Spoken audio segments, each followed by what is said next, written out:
Bueno, vamos a proceder con ejercicios de logaritmos. Vamos a tener 3 ejercicios de logaritmos en los cuales aplicamos las propiedades. En este caso tenemos en el primer ejercicio un logaritmo simple. Logaritmos en un logaritmo de base 10. Recordemos que cuando un logaritmo no especifica la base es 10.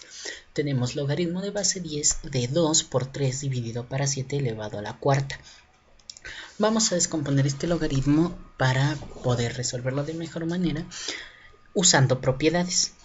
En logaritmos, cuando tenemos una potencia, el índice de la potencia va a pasar a multiplicar el logaritmo, es decir, va a pasar adelante como una multiplicación. En este caso, el primer paso sería convertirlo a 4 por logaritmo de 2 más 3 menos 7.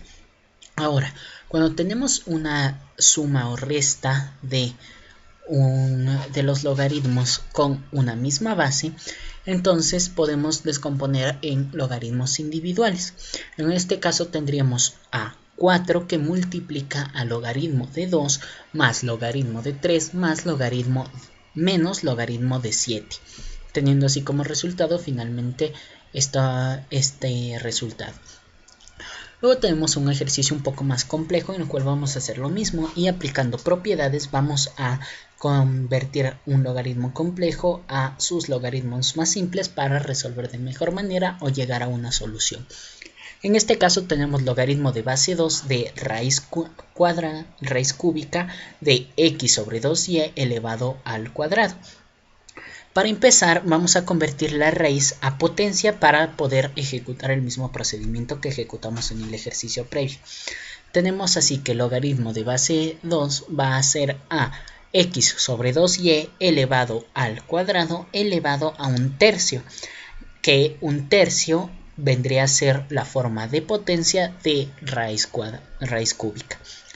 Luego vamos a multiplicar los exponentes dentro del logaritmo para así obtener un solo exponente, el cual vamos a convertir en la multiplicación. De esa manera vamos a tener logaritmo de base 2 de x sobre 2y elevado a 2 tercios. El 2 tercios, al ser el índice, va a pasar como multiplicación para el logaritmo y va a ser a 2 tercios por logaritmo de base 2 de x sobre 2y. Recordemos en el ejercicio anterior que vimos que las multiplicaciones en los logaritmos se convierten en sumas y las divisiones se convierten en restas. En este caso tenemos una división y una multiplicación dentro del logaritmo, por lo cual nos va a quedar como resultado primero la división, ya que está antes. Y nos va a quedar 2 tercios del logaritmo de base 2x menos logaritmo de base 2 de 2 por y. Este logaritmo de base 2 de 2 por y vamos a aislarlo con unos paréntesis para descomponerlo. Y vamos a obtener que 2 tercios multiplica a logaritmo de base 2 de x menos logaritmo de base 2 de 2 más logaritmo de base 2 de y.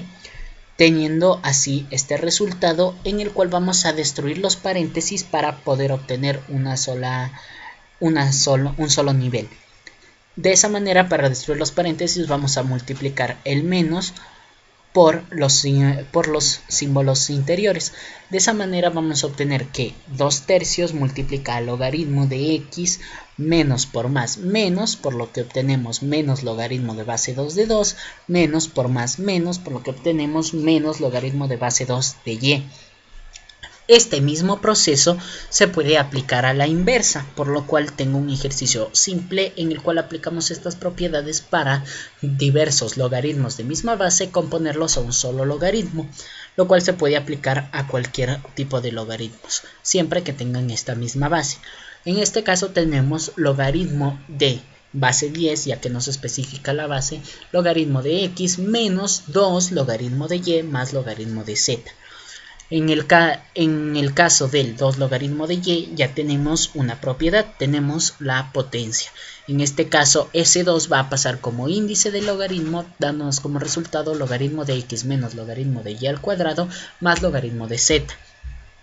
Todo esto lo vamos a convertir a un solo logaritmo. Al no tener paréntesis que nos indiquen los niveles, entendemos que primero vamos a ir resolviendo por paso, por lo cual vamos a hacer logaritmo de x menos logaritmo de y al cuadrado se va a convertir en logaritmo de x sobre y al cuadrado. Y al multiplicarse con la z, ya que la suma se convierte en multiplicación, porque estamos haciéndolo a la inversa, vamos a obtener x sobre y al cuadrado por z, lo cual nos va a dar como resultado logaritmo de xz sobre y al cuadrado. Y así obtendremos este resultado final. Esos son los ejercicios con logaritmos aplicados a sus propiedades un poquito más explicados. Eso es todo, muchísimas gracias.